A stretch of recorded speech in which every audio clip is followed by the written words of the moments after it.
Here we are in game week 3, which means it's time for another stadium walk around as Arsenal prepare to take on Brighton. It's this Saturday at 12:30. Run the VT. Oh, subscribe.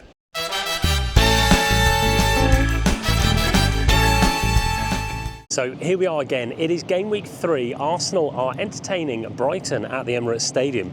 Both teams come in with a 100% winning record this season and are part of my Unbeaten FC potentials, the team that can go the whole season unbeaten. I'm going to be in the spirit of this man, Tony Adams, who, if you didn't know, around the Emirates Stadium, there is statues of loads of players. There are loads of emblems on there and little words about what they mean to the club and what they've achieved here. I think this is Arsenal's fortress, and in the spirit of Tony Adams, I think this week we'll be keeping a clean sheet. Join me now as we go on a tour of the stadium and we'll preview game week 3 and what I think it means for this Arsenal team in light of the transfer window ending and our season can really get going. So as this video goes out, the transfer window will have ended or be just about ending. And the big question mark for Arsenal fans is, will we be getting anyone coming in the door? Let's firstly look at the players who have left. So Aaron Ramsdale, what a player, what a great personality. He has disappeared, he's off to Southampton for £25 million. And at the other end of the pitch, Eddie Nketiah has gone to Crystal Palace for £30 million.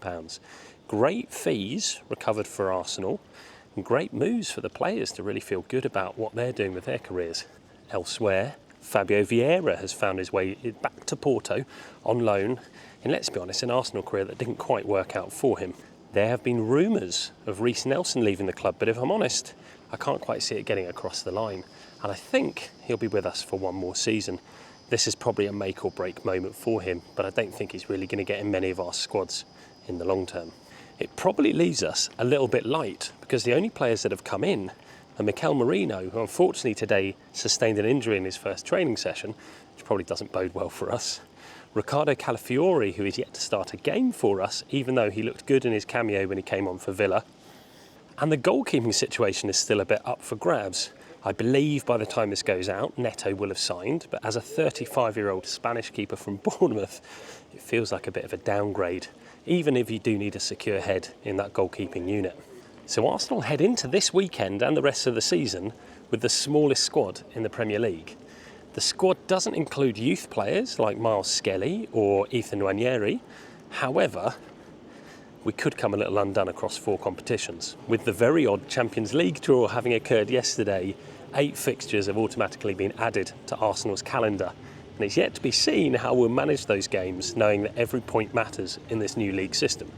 I do wonder if Raheem Sterling is making his way on a loan move from Chelsea to Arsenal, as Chelsea seem to have secured the signings of Jadon Sancho and possibly Osimhen, but I think he might end up in Saudi. I'm not quite sure. A very funny transfer window, but Arsenal go in playing good football, but maybe a little bit weak in terms of what they've done in the transfer window this summer. And what can we say about this weekend? As I said earlier, Brighton and Arsenal both boast 100% winning records.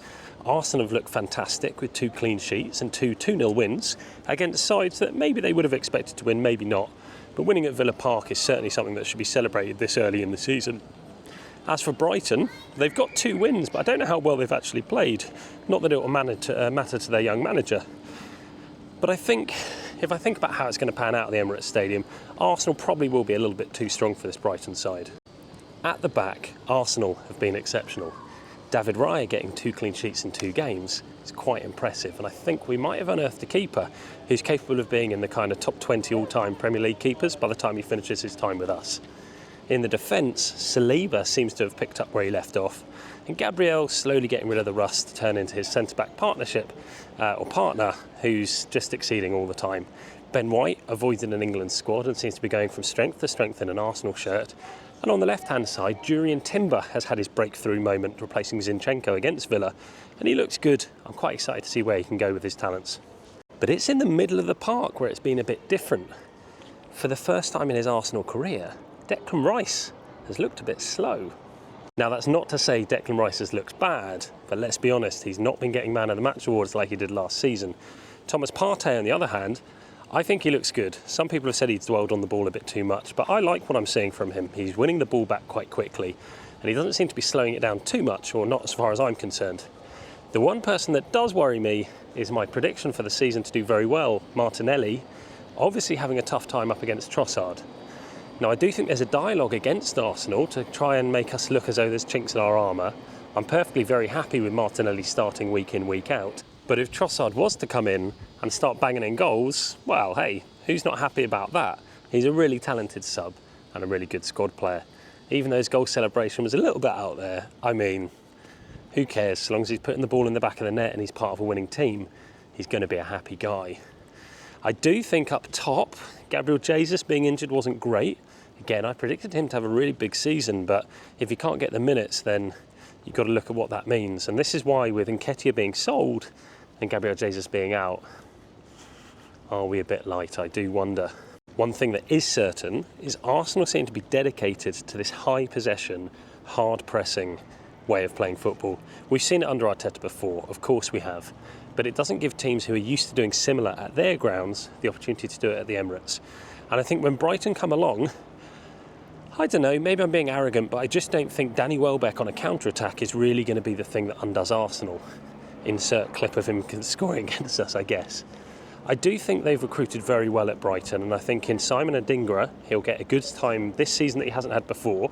In Minte, which sounds like a northern version of Minty to me, Minte. I think they've unearthed something very, very positive. And João Pedro being back from injury obviously helps their cause. However, I think Brighton were lucky to get the result against Man United. And I also think they weren't that great in game week 1. They gave chances away at the back, and I think that's what Brighton represent. They are a team, wear their heart on their sleeve, work very hard, and they score goals, but they do concede a lot. And I think against Arsenal, they will find it hard to score and hard to not concede. And if I'm honest, I predicted Arsenal to beat Aston Villa 3-0. It didn't work out that way, although it could have done. But again, I'm going for a big score against Brighton in my prediction. I think it's going to be 3-0 to Arsenal at home. I don't think Brighton are a bad side. I've been very impressed by them. But I don't know if they really have it against those top teams away from home. Time will tell. The look ahead, and the way I see it, is after Brighton, we've got some tough fixtures coming up. There is an international break, obviously, and then we have Tottenham away and Man City away. And both fixtures represent banana skins at the very least, and big challenges at the very most.